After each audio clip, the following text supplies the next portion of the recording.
What's going on, guys? Welcome to Rants Red Talk, where we discuss all the topics you send through to me on Twitter. And obviously, we're sponsored by the One Football app. The link's in description for all your up-to-date football news. So make sure you download the app and enjoy, guys. And also, early Black Friday offers I've got for you. 25% off Fresh Ego Kid. So whether you're Christmas shopping or you just want to, I don't know, update the swag. We got a 25% off going at the moment. Just type Rants 25 in at the checkout. Also, I'll leave a link down there for you as well. That's gonna last until next week Friday. So yeah, man, treat yourself, treat your loved one, treat your kids, whoever. And yeah, we got that going for you as well. So bit of Black Friday, bit of Merry Christmas early shit. I know a lot of you lot are doing your Christmas shopping already. People got Christmas lights up and that, and it's still November. I ain't involved in any of that fuckeries, but obviously we got to keep things in the right spirit in it. So I'm gonna leave the code down there for you guys to get into that. So you got 2 codes. All right, let's get into your questions now. First up, Adil Ahmed at ads285. It says Twanzebe or Bayi. I'm ready to give Bayi another chance. To be honest, let's hope he can stay fit. To be honest, Eric Bayi is and has been like our best defender if he's fit. He has, but the problem is he's not fit. Like, the reason why Lindelof came to prominence in the first place is because Eric Bayi couldn't stay fit. Because when Eric Bayi was fit, everybody knew that he was our best centre back. People only started to endorse Lindelof more when Bayi was injured. So there's no disputing the guy's ability. He is rash at times, yes. However, on the ball, he's as good as anyone we've got. He's better on the ball than Maguire, but Maguire's passing's better than his. But in terms of going past people, like confidence on the ball and everything like that, I think Bayi's better. But Maguire has got a nice little ping on him. I don't think Bayi has the range of passing, but he definitely has the composure, the dribbling and stuff like that. He's got more pace. Attacking the ball in the air, Maguire is better, but I think that them two complement each other the best. I think Bayi and Maguire are the same level if they're both fit. The problem is obviously the fitness thing. So yeah, I think Bayi is definitely ahead of Twanzebe in terms of age, experience, ability. But to be honest, I think that Axel has all the attributes to be as good, if not better, than Harry Maguire. Like in the future, maybe not the near future, but give him 3 or 4 years, I think he can be up there, man. There's no disputing that. And seeing it was his birthday the other day, and seeing the actual tweets and the messages that a lot of Aston Villa fans were leaving Twanzebe, I didn't realise what an impact he made at that football club for such a young kid. And it tells you the guy's gonna be a very, very good player. So short-term future Bayi, long-term Twanzebe. If there's any Villa fans watching this as well, leave a comment. Let us know what you think of him, because you lot would have seen a lot more than him. Because I know I didn't watch Villa week in, week out when Axel was there. So let us know what you think of him. But from what I've seen on social media, he's rated very highly at that club, and for good reason. He's a very good player. Next one, at DJ_Andy. Why is Anthony Martial not given the credit he deserves? Second season, he kept a manager in a job. He not only adds quality to the team, but improves players around him. And is it worrying that Ollie's talking like Fred's only going to get a run because of the Pogba injury, like Andreas will continue at 10 when he's back? Firstly, the thing is with Martial, yeah, people, I think it's similar to a Pogba situation where people expect Martial to do everything, innit? Martial's probably the best dribbler at our club. He's got pace. He's the best finisher at our club. But actually, his linking of the play and his movement and his intelligence gets overlooked because people want Martial to score the goals, like the goal he scored against, was it Fulham, when he ran past about 3 or 4 people and then slotted it? I cannot remember. I think it was Fulham last season. People expect those kind of goals every game, or the goals he scored against Chelsea where he's finessing it into the back post and that. Like, Martial's got so much more to his game than just running past players and slotting the goalkeeper. Like, he holds the ball well, he flicks around the corner, he links, he does everything. And I think because people see glimpses of what Martial can do, they expect him to do that every game, and they expect him to have a complete performance. But in this new system where he's playing up front, he is relied on more to bring other people into the game, and that does mean he will score less goals. It does. The new role of a centre forward, especially in the one up front, is not just to score goals. It's to facilitate the attack and work as a focal point, and act as a focal point even. So what you will find is Martial will probably score slightly less goals playing in this position, but his all-around output I expect to be very high. So his GA average I expect to go up, and I think you'll start to see more assists from Martial. Not that I don't expect him to score 20 goals in all comps, because I do anyway, but I think he'll get a lot more assists. So I just think people know his potential, and people expect more from him in terms of the things they know he can do, and they overlook the smaller things that he does, which is fine. It's the same with Pogba. People overlook his defensive contributions because he's not running around throwing himself into slide tackles. But when you look at the end of the game, turnovers, he will be the highest.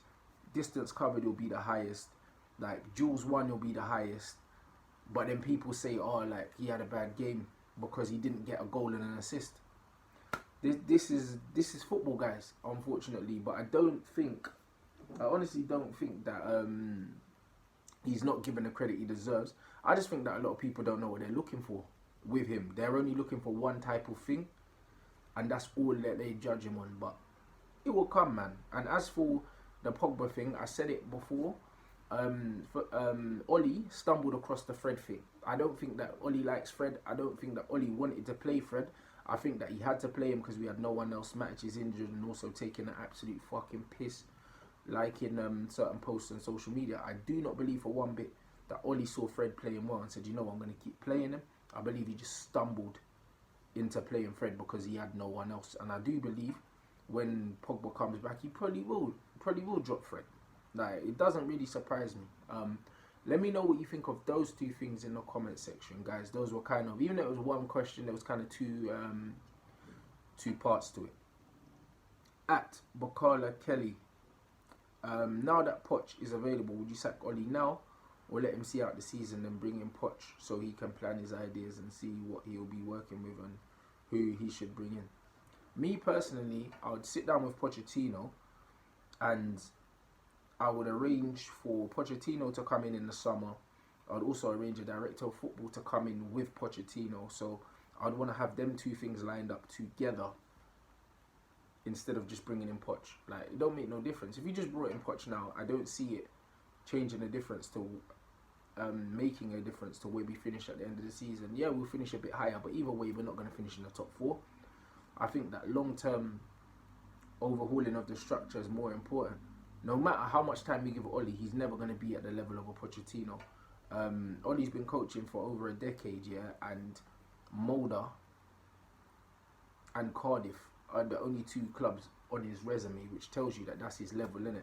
You've got managers in the Bundesliga that are like a couple years older than me, and they've already managed at a higher level than Oli. And do you know what I'm saying? And Oli's a big man now, been in the game over a decade. So, for me, Oli's never going to be that level. I'd shake his hand and say thanks, but no thanks for what you've given us. But ultimately, football's about levels, and Pochettino is a whole 2 levels, maybe 3 levels higher than Oli in this game. So, I wouldn't sack Oli now and bring Poch in. I'd let Poch have a few months off with his family, enjoy his Christmas, whatever. Then I'm probably getting Paul Mitchell, yeah, and Pochettino back together, and I'll do it that way. But I would definitely, at the end of the season, no matter what happens, because Oli's not finishing in the top 4, and that's the only thing that could make me think, right, maybe it's harsh on Oli if you get rid of him if he finishes in the top 4, but he won't.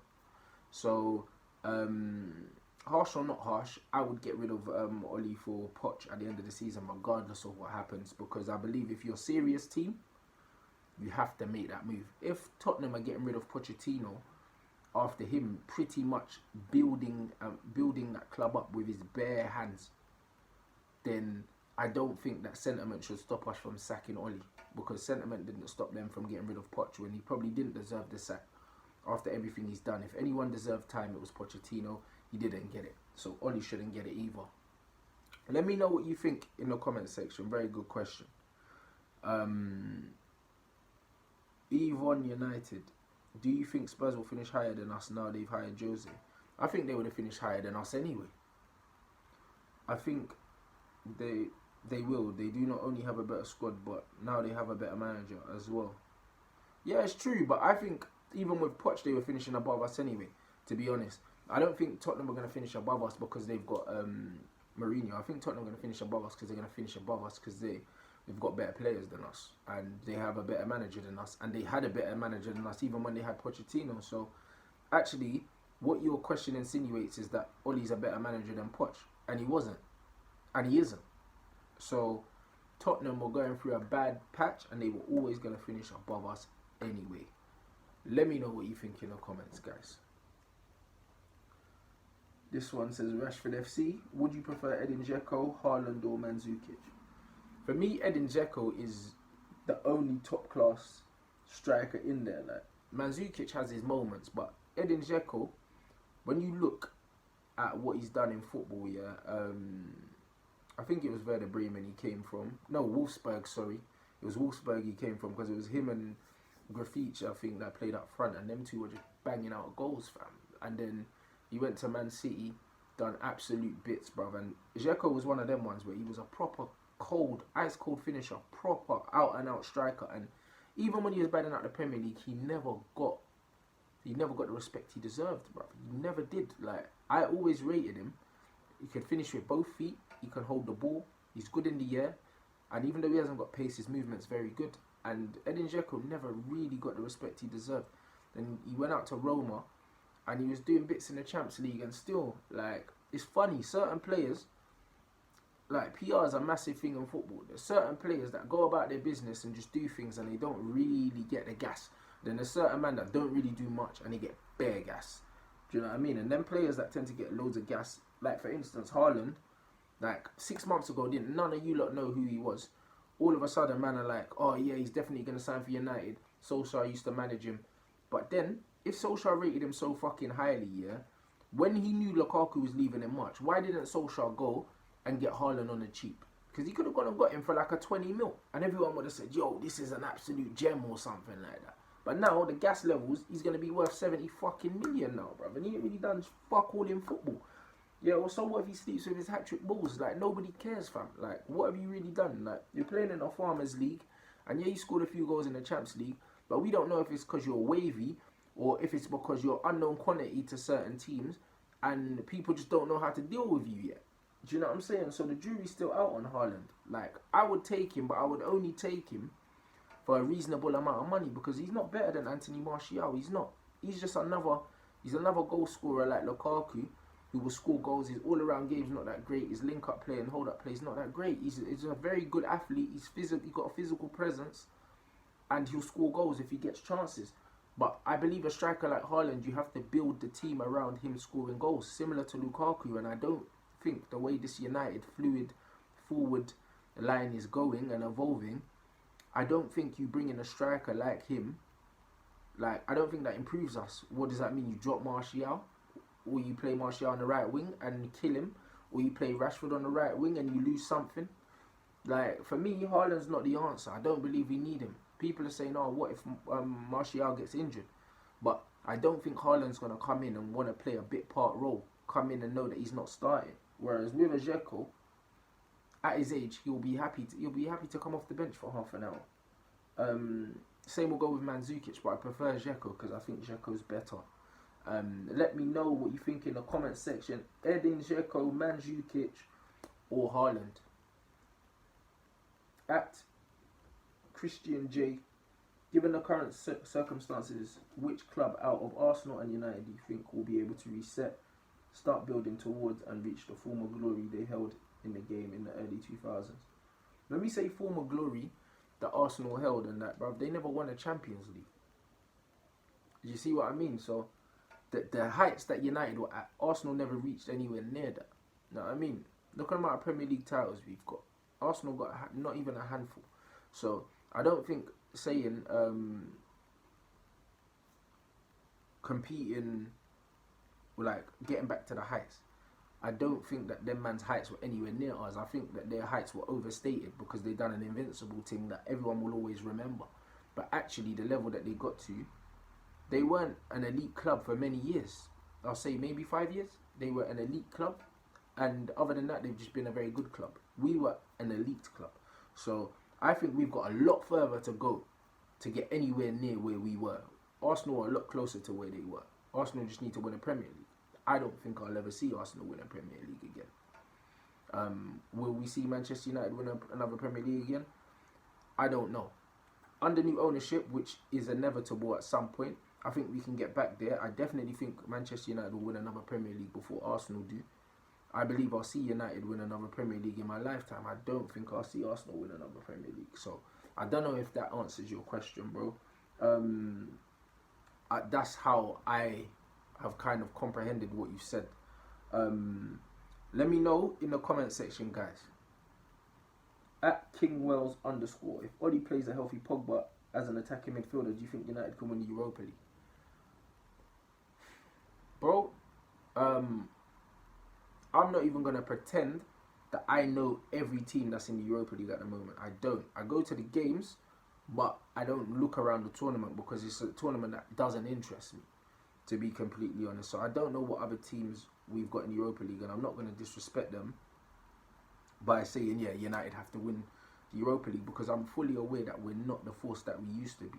So I couldn't tell you. But I do think that Manchester United's best chance of winning anything will be if Pogba's in a more advanced position. Pogba's not a quarterback. And yes, he can do the role, but I believe that what we lose playing Pogba deeper is far greater than what we lose playing Pogba higher up.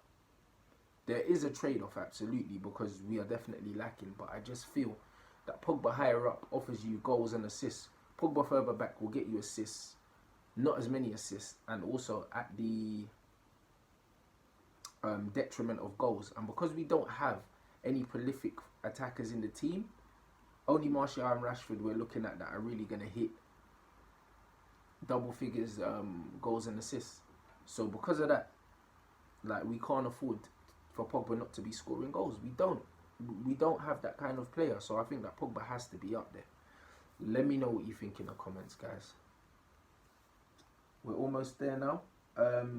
At United Callum, do you think our lack of spending in the summer was down to Oli wanting to bring through the youth? Do you think it may be the case for future windows, e.g. not buying Haaland because we have Greenwood? I don't think it has anything to do with that, to be honest. I think that the Glazers are looking to sell the club, and the net spend has gone down pretty consistently for the last 4 years.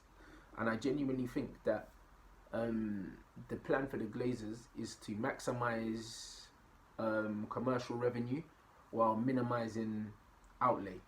Because when you think how much profit we make compared to what goes into the actual recruitment of players, I think it's less than like 10% or something like that, which is fucking diabolical for a club the size of ours. So in a nutshell, I don't think it's got anything to do with Oli.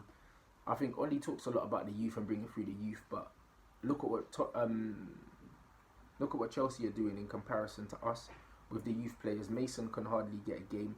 Angel Gomes, yeah, they're saying he's injured and that, whatever. Gomes ain't getting a game. He gave Chong a game. A couple games he choked. He never played a game. Levitt's not getting a game. Garner's not getting a game. Ain't no one really getting a game, bruv. Like, what youth are getting a game, blood? Like, it's all propaganda, innit, really? It really is. Like, these men are not playing. So, I don't think that it had anything to do with that. I just think that Oli was blowing smoke, innit? It just looks good. Ultimately, he's doing what the Glazers want him to do, and that's kind of buying time. Kind of what word am I looking for?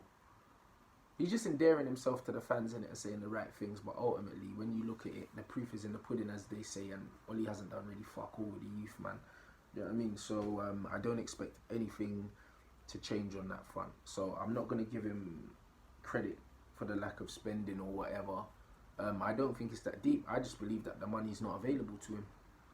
Let me know what you think in the comment section. And we got one more question here. S_Akiyama 4646. What happened to Gomes? If he's not getting more time, Solskjaer is gone by the end of the season. The new manager guarantees him game time. I can't see him staying. He's one of the stars of our academy. We're letting him go for free. How can we be in this kind of mess? It's pretty simple. Like, he doesn't have the physical attributes that clearly Solskjaer looks for, innit? And Solskjaer's not an attacking manager. He's not. He's a pragmatic manager, disguising himself as an attacking manager. Creative-wise, Gomes scores a lot of goals and assists. He scores a lot of goals and gets a lot of assists. Captain England, and captain the reserves as well. He's very influential at all levels, but he can't seem to get a fucking game for Ollie. I don't think it's got anything to do with ability. I don't think it's got anything to do with him not being ready. I just think Ollie doesn't fancy him. And if I was him, I wouldn't even consider signing a new deal at Manchester United. If I was serious about my career, I wouldn't, because it's a joke, in all honesty. When the likes of Mata and Lingard and fucking Pereira are that far ahead of you that you're not making match day squads, and they're not better than him as footballers, I think he seriously needs to have a look at it. I think on the continent he would absolutely do bits. He's not a very big player, but you don't need to be. You do not need to be. I'm not comparing him to Iniesta in terms of level, but Iniesta was like 5'5" or something like that, 5'6", and these men are doing absolute bits, rather, in the hole, and that's exactly where Andreas likes to play, in pockets of